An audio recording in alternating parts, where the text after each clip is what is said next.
Boa noite. Eu não vou falar tanto para não cansá-los. Eu sei que vocês já estão cansados e quando a gente aprende a falar em público, uma das coisas que a gente não pode fazer é cansar o público. Mas eu estou lisonjeado com esse evento, com essa oportunidade, e é uma oportunidade incomensurável falarmos de um assunto importante que é a saúde mental. Quero agradecer ao Tiago, quero agradecer às pessoas que estão aqui, doutor Bactéria. Ele esqueceu só de falar uma coisa, esqueceu a oportunidade aqui de divulgação, doutor Bactéria. O nosso livro, eu sou coautor do livro que ele está lançando, são 27 coautores, e no dia 22 de outubro estaremos ali, Shopping Center, Iguatemi, nós vamos lançar o nosso livro sobre saúde mental. Quero agradecer a todos, agradecer ao Padre Kelmo. O Padre Kelmo não me conhece, mas nós temos, eu acho que um amigo em comum, José Augusto Torres. Sim, José Augusto Torres estudou comigo também, lá na Bahia, exatamente. Fizemos filosofia juntos, lá na Bahia. Por isso que eu, quando ouvi falar em seu nome, eu lembrei que nas minhas conversas com Augusto Torres, falamos muito ao seu respeito.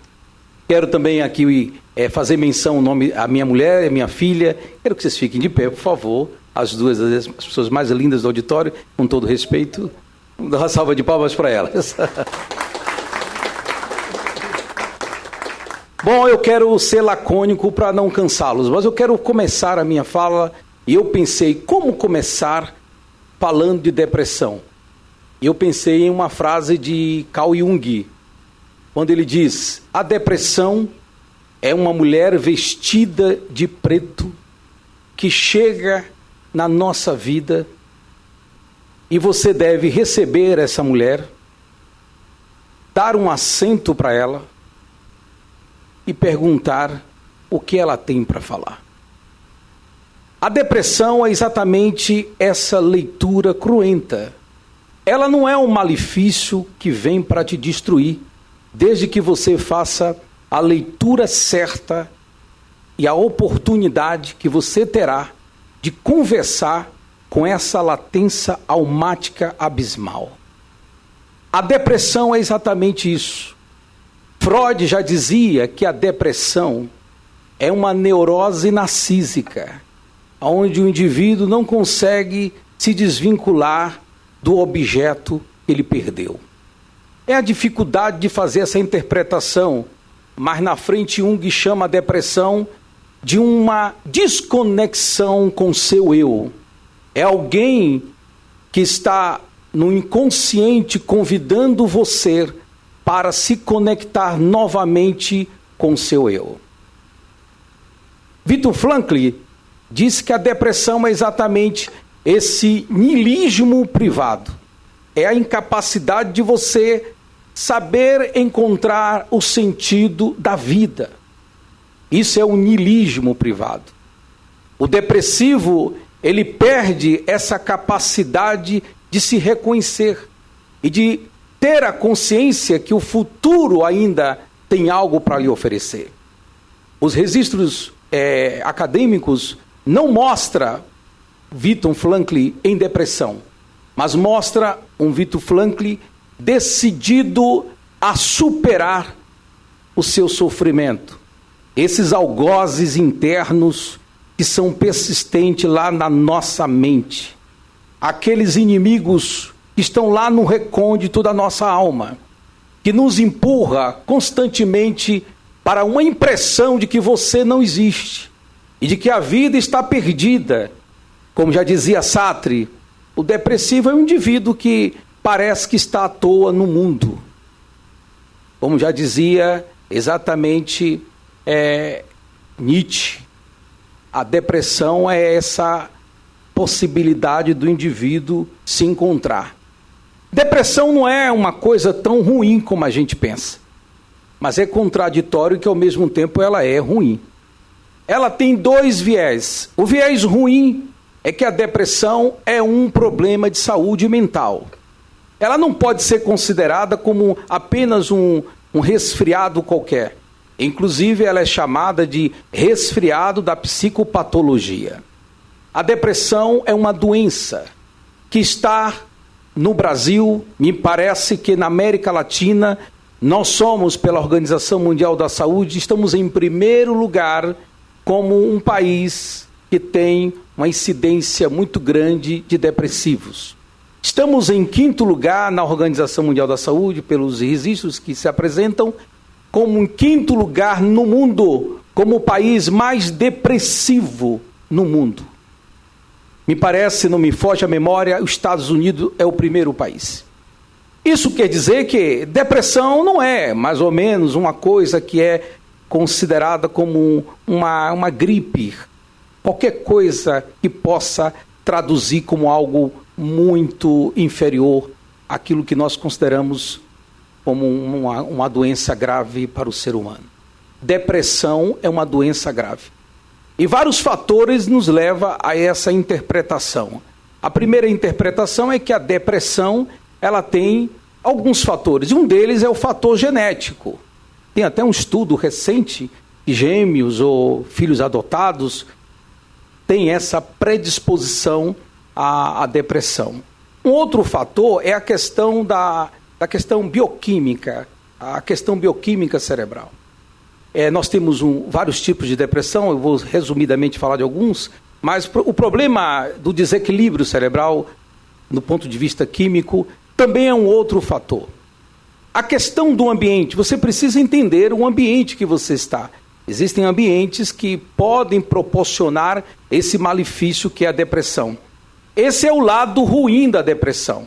O ambiente, os fatores químicos, bioquímicos, a questão genética e etc. Até outras questões também de saúde física, como a diabetes, como problemas cardiovasculares, tudo isso pode trazer um estado depressivo. Esses são os fatores cruentos da depressão, que nos empurra para essa ambivalência. Outro dia eu estava pensando que depressão, no nosso tempo, é como se fosse aquele filme que nós assistimos um tempo atrás. O filme A Insustentável Leveza do Ser.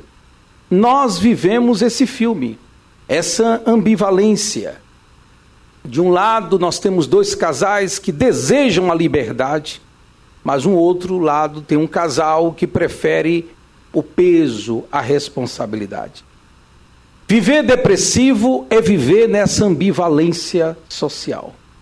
De um lado eu quero tudo e do outro lado eu preciso cumprir meu papel como um cidadão. Esses dois pesos podem também nos levar à depressão. Isso foi escrito por um teórico chamado Mila Kundera, um filme muito antigo. E olhando todo esse quadro, eu vejo que a depressão, ela é o resultado hoje. Se eu pudesse resumir a depressão, aquelas que nós chamamos de sazonal, a depressão endógena, exógena, a depressão de istemia, todos esses modelos, esses tipos de depressão, que o tempo aqui não cabe, se eu tivesse tempo, eu iria explicar qual tipo de depressão que existe hoje e a que tem a maior prevalência. Mas eu quero citar uma depressão que ela é difícil de diagnóstico. Eu vou citar a depressão endógena. Muitos dos senhores podem estar sofrendo com a depressão endógena, porque ela tem uma dificuldade de ser diagnosticada. Por quê? Porque a depressão endógena, muito embora a gente sabe que os psicotrópicos às vezes são ruins para a nossa saúde física, mas 90% a 95% já foi provado cientificamente que o uso de medicação ajuda a interromper essa latência quando nós estamos com a depressão endógena. Principalmente a endógena, que tem um fator de dificuldade dos neurotransmissores. Ou seja, uma dificuldade que nós temos de liberar serotonina. Isso também ocorre na depressão sazonal. A depressão sazonal ela é muito comum nos países nórdicos, porque no período de inverno você vai ter ali o frio, um mundo mais cinzento, e aí ocorre a depressão sazonal, onde você diminui também a produção de neurotransmissor chamado serotonina. Temos a depressão chamada depressão atípica. Temos a depressão que é muito conhecida, que é o transtorno persistente depressivo, distimia. E o que o Brasil hoje vivencia? O Brasil tem hoje um índice muito alto de distimia, concomitantemente com a depressão chamada depressão endógena. E nós temos que olhar para os nossos setores de saúde. O que tem acontecido no Brasil? Se não me foge a memória, 86% da população brasileira, ela sofre de algum problema psicológico ou mental. 86%, pasmem os senhores. Isso quer dizer que a nossa sociedade está adoecida. A sociedade está adoecida, e foi bem lembrado aqui na nossa conversa, por vários fatores. Eu sei que se nós ficássemos aqui durante todo esse período, iríamos discutir outros fatores. Eu não tenho como colocar aqui rapidamente os motivos da depressão, mas eu quero salientar aqui um grande motivo. O bombardeio de positivismo. Nós temos um excesso exagerado de positivismo. As pessoas se acham o super-homem, não de Nietzsche, mas o super-homem psíquico. Porque o super-homem de Nietzsche é uma libertação, é uma evolução. Mas o super-homem que a sociedade tem criado, esse modelo, que é um modelo deturpado de você ser um super-homem, faz você fugir do compromisso com a realidade. E essa distância da realidade tem levado muitas pessoas a se sucumbirem dentro desse abismo chamado depressão. Eu tratei várias pessoas e não tive a felicidade de salvar alguns do suicídio. Eu lutei por alguns, inclusive coordenadoras da nossa faculdade. Eu lembro de uma senhora que era uma coordenadora da nossa faculdade, que ela se lamentava e falava muito sobre a crise existencial. A crise existencial, ela existe. Mas a crise existencial, ela não existe para você fugir, para você se desfazer de si mesmo e da sua consciência. Le Bon já dizia, você precisa recuperar a sua autonomia, não ser um frenesi na multidão. Você precisa ter a sua autenticidade. Mas nesse mundo derretido, aonde todos parecem que falam a mesma coisa e todos estão nessa mesma bolha, está se descaracterizando a personalidade. E por descaracterizar, é como lá naquele livro de Le Bon, a Psicologia da Multidão, quando ele trata exatamente isso. Você é esse frenesi que está aí. Você não é alguém que tem a sua individualidade. Perdendo a sua capacidade de ser um ser social e a sua individualidade, você perde a consciência de si mesmo. E perdendo a consciência de si mesmo, você se perde dentro de si. É por isso que Jung diz, depressão é uma reclamação do inconsciente, mandando você olhar para o seu eu. Fazendo essa investigação precisa, mas nós temos visto o mundo derretido, a ausência de empatia e uma latência cruenta do ódio. Já dizia Karl Roche, a mágoa, quando você não trata, e nós sabemos que há uma diferença dicotômica entre mágoa e amargura. Porque quando você vive nessa mágoa, nessa instância da mágoa, e sabemos que a mágoa é uma emoção incapacitante, é uma emoção que é passiva. A pessoa magoada, ela é passiva. Ela não está respondendo, ela está cada vez mais retroalimentando os seus sentimentos, que vai se transformar em uma palavra chamada amargura. Amargura, ela é ativa. E quando você entra nesses sentimentos incapacitantes, você começa a sentir que o seu interior, a sua interioridade está pervadida por sentimentos malévolos e incongruentes, como já dizia Carl Roger. Então precisamos, primeira coisa, para eliminar um pouco essa tensão da depressão, resolver as nossas emoções incapacitantes. Fazer uma investigação profunda, quais as emoções que me incapacitam de ser o que eu sou. Eu fui depressivo, eu quero até falar aqui, eu só fiz doutorado em psicologia porque eu fui depressivo 5 anos. Então eu tenho até autoridade para falar esse tema. Porque eu fui depressivo, porque fui abandonado, porque fui traído pela minha primeira esposa. Espero que ela não esteja escutando isso nessa hora. Mas eu fui traído e nesse período da minha traição eu entrei nesse abismo que é a incapacidade de voltar e de ser o que você precisa ser.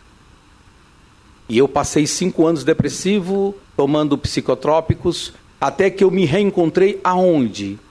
Eu me reencontrei nessa nova leitura da minha interioridade. Se você quer resolver um problema, você não pode buscar a resposta lá fora. Carl Jung já dizia, quem olha para dentro de si, quem olha para fora, sonha, mas quem olha para dentro de si, desperta. E a busca para você suavizar os seus danos internos, primeira coisa, olhe para dentro de você. E eu fiz a minha leitura interior. Primeira coisa, quais são as emoções que me incapacitam de ser o que eu devo ser? Quais as incongruências que estão na minha latência almática? O que eu posso fazer para me desvencilhar dessas aberrações interiores? Qual a higienização que eu preciso fazer na minha mente para poder enfrentar a nova etapa? Segundo ponto, você precisa conviver com pessoas que gostem de você. Nós estamos vivendo um lixo social. Estamos vivendo uma sociedade que vive debaixo de um frenesi alucinante por poder e por fama, como disse muito bem o nosso amigo Dr. Bactéria. Você precisa se reconhecer no outro. E parece que nessa nossa sociedade está difícil se reconhecer no outro. Nós não estamos tendo facilidade desse reconhecimento. Mas você precisa buscar pessoas que gostam de você. Existem 3 pessoas na sua vida que você não pode largar. Quem quer saber? Primeira pessoa. Você não pode largar de você mesmo. Você é a pessoa mais importante na Terra. Você tem que se amar, se respeitar e olhar no espelho e dizer, eu existo. 3 modelos de Haroldo Rodrigues, quando fala da nossa emancipação social. Nossa consciência, nossa individualidade e a nossa valorização. Eu preciso reconhecer que eu tenho essa autonomia. Segunda coisa, a segunda pessoa que você não deve deixar nessa vida é a sua família. Família é uma sociedade mais complexa da face da Terra, vocês concordam? Porque você tem que acordar vendo aquela pessoa todos os dias, os filhos, o mesmo espaço, e nós sabemos que o espaço que você vive todo dia, você cansa. É por isso que as mulheres querem trocar de móveis todos os dias. E trocam de roupas todos os dias. Por quê? Porque elas cansam aquilo que estão vendo. A família é uma sociedade primordial que você não pode abandonar. Mas há uma terceira pessoa que você não deve esquecer, e eu considero isso como uma terapia alternativa. Deus. Está provado, o Dr. Kober fez uma pesquisa na Universidade da Califórnia, e o Dr. Herbert Benson também. Ambos descobriram que quando você desenvolve a espiritualidade, você encontra o significado para viver. Espiritualidade não é ir à igreja. Como alguns estão aí na moda, eu vou à igreja, todo mundo agora virou cristão. Espiritualidade não é virar um cristão. Espiritualidade é reconhecer que acima de você existe alguém maior. E essa pessoa chama-se Deus. Eu encerro, não dá para falar mais, infelizmente, o tempo. Eu deixo só uma frase de Fernando Pessoa. As pedras que eu encontro no meu caminho, tenho certeza que eu vou guardá-las e vou construir um castelo. Muito obrigado a todos.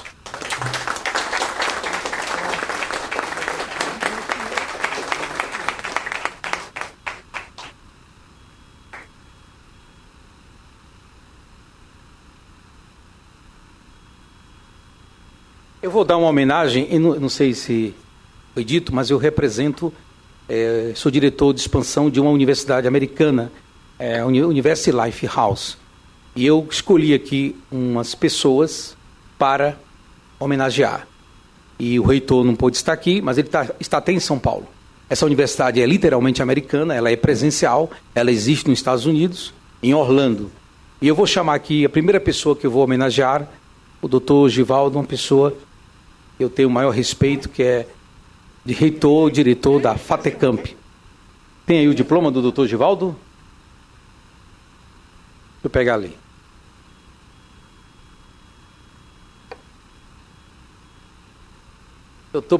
Alguém pode trazer uma água aqui que eu estou realmente com... Não, aqui é... Tá, achei. Se vocês quiserem pagar por essa palestra, me sigam no Instagram. Esse é meu preço. Dr. _Augusto Neto. Muito bem. Eu vou entregar aqui ao Paulo.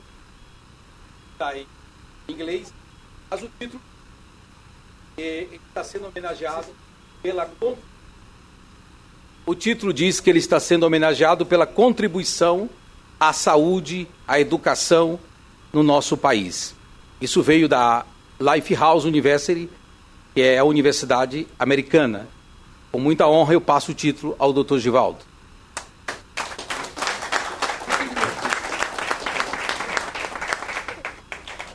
Eu vou homenagear também uma outra pessoa, que é o Dr. Bactéria, mas eu não sei o nome dele corretamente. Eu vou saber agora, pela primeira vez. Estou escrevendo um livro com ele, mas chamo sempre de Dr. Bactéria. Roberto, alguém pode pegar aqui o título do... Aí, tá vendo? Já esqueci o nome.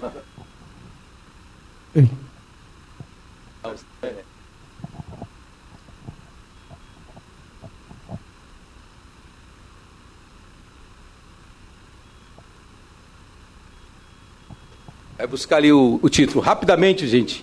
Vamos aqui, rápido. O Dr. Bactéria é uma referência no nosso país. Uma referência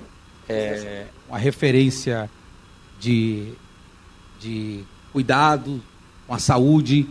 E há muito tempo eu vim assistindo o Dr. Bactéria na televisão, ali em Fortaleza. E um dia eu pensei assim, um dia eu vou participar de uma palestra com esse homem. E tive a honra na LESP de participar de uma palestra, e ele me convidou para fazer parte do livro, que eu espero que vocês comprem, se vocês quiserem saúde eternal. Esse livro, gente, só para explicar para vocês, não existe no mundo livro que fale sobre prevenção de doenças. Só existe livro que fala sobre doenças.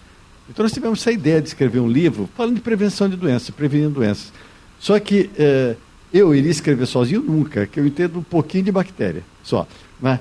Então eu vou atrás de pessoas que falam que são muitas doenças. Então eu fui atrás de profissionais fantásticos e consegui pegar 30 profissionais de altíssimo padrão, de altíssimo nível, que me ajudaram a escrever. Só que dentro desses 30 vieram mais 15. Então nós vamos lançar dia 22 de outubro, na livraria, lá em Alphaville, no Shopping Center Iguatemi de Alphaville, né? Todos vocês estão convidados, vai ser uma festa realmente, que é o único. E esse livro deu origem a um congresso que vai ser no ano que vem, para 1.000 pessoas, e os palestrantes vão ser justamente os escritores desse livro. Né? E essa pessoa maravilhosa aqui, me deu a honra de ser os escritores. Né? E lá atrás tem uma outra que vai ser a próxima escritora do volume 2. Assim. Isso, maravilhosos também. Não é? Então, vai ser um prazer contar com vocês no dia 22, agora eu falei, dia 22, na livraria Iguatemi, no Shopping Center Iguatemi de Alphaville, às 19 horas. Tá? Todos vocês estão convidados. Maravilha, vou entregar aqui o título.